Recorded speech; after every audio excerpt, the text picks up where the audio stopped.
Picture it. You're standing right in the absolute dead center of the most crowded, frantic, chaotic city on Earth.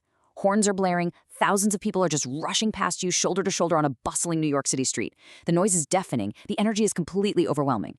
And yet, you are completely, utterly trapped. Okay, let's dive into this explainer.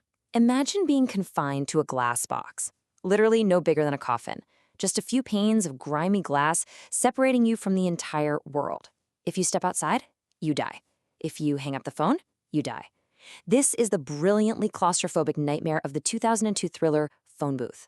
And today, we're going to unpack exactly how this story takes the simplest concept ever and turns it into pure, unrelenting anxiety. Act 1. The Slippery Publicist. Now, what's really interesting about this slide is the contrast. Let's meet our protagonist, Stu Shepard. This guy operates at 1,000,000 miles an hour. On the surface, he wears these expensive suits and looks like the absolute picture of success. I mean, he lies for a living, and he is really good at it. But beneath that slick facade, we see his hidden sins. Stu manipulates literally everyone around him, and worse, he's actively trying to cheat on his wife, Kelly, with a young actress named Pam. Basically, his entire life is built on a massive foundation of everyday lies. Because his wife actually checks his cell phone bills, Stu has engineered what he thinks is a bulletproof system. Let's walk through this daily ritual. Step 1, he goes to the exact same dirty public payphone on 53rd and 8th. Step 2, he uses it to call his mistress so his personal cell bill stays perfectly clean. Step 3, he hangs up the phone. Boom, untraceable. It is a perfect, flawless routine. Until today. Step 4, the payphone rings back. Instinctively, Stu kind of hesitates, right? But then he picks it up. And just like that, the trap officially snaps shut. Act 2. The Invisible Sniper. From the exact second he answers that call, the entire power dynamic just shifts. All that control Stu thought he had, it completely vanishes. This invisible voice on the other end of the line systematically strips away all of Stu's armor. The voice knows everything. He knows about Kelly, he knows about Pam, he knows all about Stu's ruthless, manipulative business tactics. But the ultimate leverage, the reason Stu can't just walk away and laugh this off as some prank, is that the caller has a high-powered suppressed sniper rifle, and the crosshairs are locked dead on Stu's chest. And this brilliantly illustrates the timeline of how incredibly fast things spiral totally out of control. Stu initially thinks it's a joke, right? Who wouldn't? But the caller has to prove his power. When a local pimp starts harassing Stu to use that very payphone, the caller calmly asks if Stu wants the man to go away.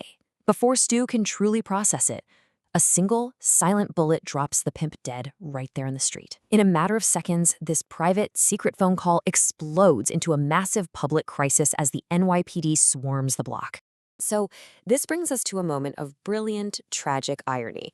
Sirens are blaring, flashing red and blue lights are reflecting off the glass of the phone booth. The police, well, they don't know about the invisible sniper up in the high-rise. All they see is a dead man bleeding out on the sidewalk and a frantic, sweating Stu Shepard trapped inside a glass box, gripping the phone receiver like his life depends on it, because, well, it literally does. But to the police, Stu is the shooter. They think he's a murderer holding a hostage. Act 3. The Confession. The situation quickly transforms into an absolute media circus. You've got news helicopters circling in the sky, perfectly contrasting Stu's microscopic, suffocating internal panic down below. Enter Captain Ed Ramey, a seasoned NYPD negotiator who firmly believes he's dealing with a dangerous gunman. But the real gunman, the caller, is orchestrating an absolute masterclass in psychological torture.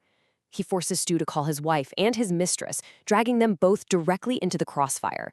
He demands a completely public confession. If Stu doesn't admit to the world exactly what a fraud he is, the sniper won't shoot Stu. He threatens to shoot Stu's wife. The stakes are just agonizing. The sniper is forcing Stu to violently strip away his fake persona in front of SWAT teams, his loved ones, and the entire world. So the crucial point is that in one of the most intense breakdowns you will ever see, Stu completely shatters. He screams his sins to the police, to his wife, to the national news cameras broadcasting live. He admits he's a liar. He admits he's a terrible husband. He confesses to being a total fake. It is raw, it is humiliating, and it is the ultimate breaking point where the slick publicist just ceases to exist, leaving only a terrified, broken man finally telling the truth. The climax. The empty room. Right as this emotional crescendo peaks, the police finally manage to trace the call to a nearby hotel window. The pacing violently shifts here. SWAT teams are moving in fast. Knowing the police are closing in, Stu makes a final, desperate play. Step 1. He steps out of the booth, yelling for the sniper to shoot him instead, sacrificing himself so nobody else gets hurt. Step 2. The police instantly fire rubber bullets, knocking Stu flat to the pavement. Step 3. Simultaneously, the SWAT team kicks in the door and breaches the sniper's hotel room. And Step 4. They find a dead man holding a rifle. The threat is neutralized. It looks like the sniper simply killed himself rather than be captured. The nightmare is finally over, right? Wrong. The dead man in the room is just a pizza delivery guy that the real sniper murdered and framed. It's the exact same delivery guy Stu was incredibly rude to earlier in the story. The man the police found isn't the mastermind at all. He's just another victim, placed perfectly to tie up loose ends. Let's move to the aftermath and see how this builds. Stu survives. He's loaded into the back of an ambulance, heavily medicated, deeply traumatized, but alive. The police think they won. But then, a man walks past Stu's stretcher. It's him. It's the true caller, slipping completely undetected right through the crime scene. He leans in and whispers a final warning to Stu. He reminds him that if this newfound honesty ever slips, the phone will ring again. The true villain just walks away, disappearing into the New York City crowd. This story takes the most mundane object in the world and turns it into a high-stakes crucible of morality. It strips away all the comforting lies we tell ourselves and others every single day. So I want to leave you with this final thought as we wrap up this explainer. Think about the white lies, the little secrets, the carefully crafted personas we all project. If you answered that phone and a total stranger called you out on every single one of your lies, would you survive the booth?